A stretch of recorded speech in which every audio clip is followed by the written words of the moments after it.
ECOWAS mission led by its chairman and the president of Sierra Leone, Julius Maada Bio, arrived as the junta, which seized power last Wednesday, banned all demonstrations, strikes, and activities deemed a threat to peace and stability.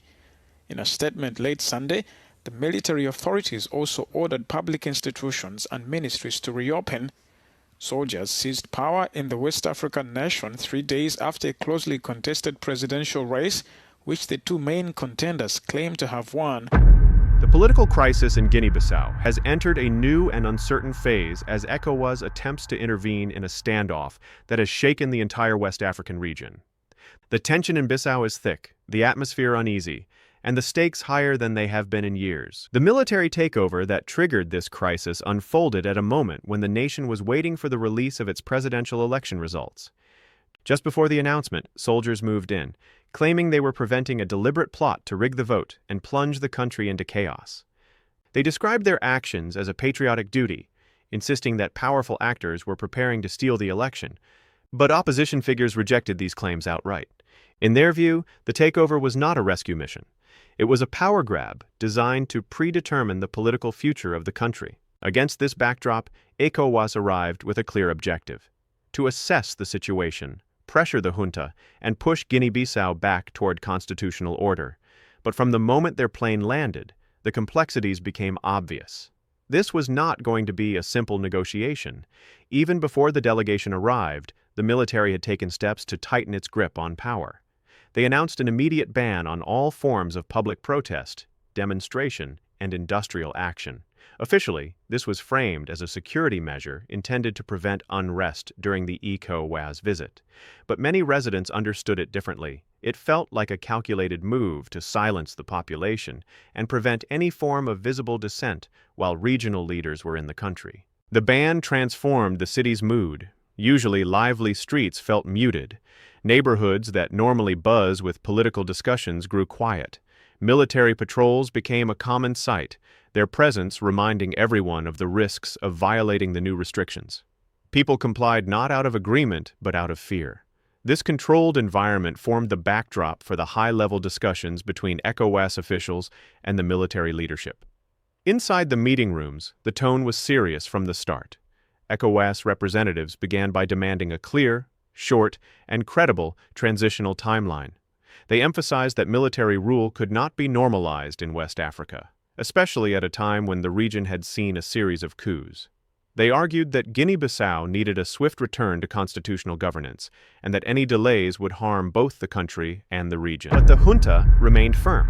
They insisted that the electoral system was deeply flawed and could not support a legitimate democratic process without major reforms. According to them, the structure of election management had been compromised long before the vote. They said they needed time to clean up the system before calling for fresh elections. But they avoided giving any specifics. No dates, no deadlines, no concrete roadmap. Their position sounded open-ended, and that is what raised concerns among diplomats and citizens alike. The people of Guinea-Bissau have lived through many cycles of instability. Each crisis comes with its own promises. Each leader claims to bring solutions, and each transition is supposed to usher in a new era. Yet the country remains caught in a familiar loop. This new crisis has revived old fears. Markets remain open, but conversations among traders reveal deep anxiety. Many worry about potential ECOWAS sanctions that could make an already fragile economy even worse. Others fear prolonged political uncertainty, knowing that instability always hits ordinary people the hardest. They want stability, but they also want a system that respects their voice. Most importantly, they want the cycle of military intervention to end. This is why ECOWAS approached the situation with both firmness and caution. They made it clear that the region could not afford another drawn-out transition, but they also knew that aggressive action could provoke unintended consequences. Over the last few years, ECOWAS has faced criticism for its handling of other crises in Mali, Burkina Faso, Niger, and Guinea. Some people believe the organization has been inconsistent. Others say it has been too slow, and some argue it has been too harsh. This mission to Bissau became a test of both ECOWAS' diplomatic skill and its credibility. Despite several hours of negotiations, the results were disappointing. the junta held its position, refusing to commit to a specific time frame for handing power back to civilians. They reassured ECOWAS that they intended to restore democracy, but without offering measurable steps. The more they spoke, the more their position seemed to rely on vague promises rather than clear action. ECOWAS expressed its disappointment, but maintained hope for a diplomatic breakthrough. Before leaving, the delegation announced that additional talks were planned for later in the month. For many observers, this delay was a sign that ECOWAS was not yet ready to escalate pressure. Outside the political arena, the opposition remains trapped.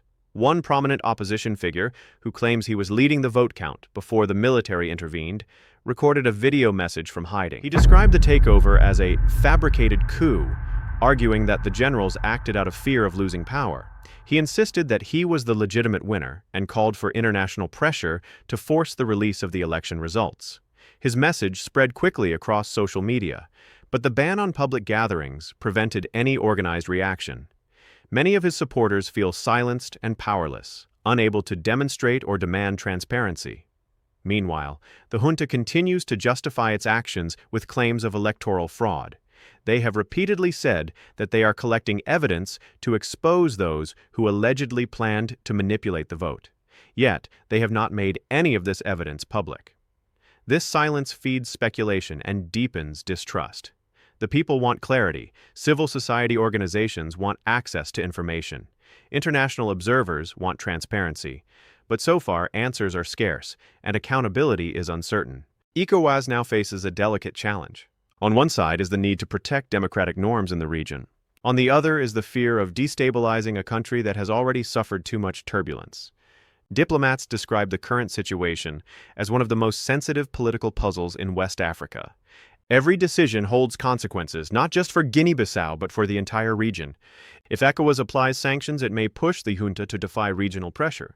If they hold back, they may weaken the organization's authority and embolden other potential coup leaders. As the ECOWAS delegation prepares for the next round of negotiations, Guinea-Bissau enters yet another period of uncertainty. The streets remain calm, but beneath the calm is frustration. Many citizens feel like observers in decisions that directly affect their lives. Some are hopeful that ECOWAS can force progress. Others worry that the crisis could extend for months, leaving the country stuck without a clear path forward.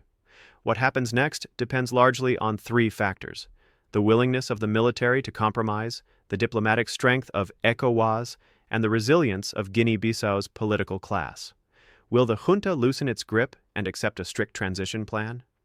Will ECOWAS escalate pressure if talks fail? Will the opposition regain its voice once restrictions are lifted? These questions are still unanswered. For now, Guinea-Bissau stands at a crossroads. The nation's political destiny is being shaped behind closed doors, but its consequences will ripple through every household. The region watches, the world observes, and the people wait. Only time will tell whether diplomacy will succeed or whether the crisis will deepen before it gets better.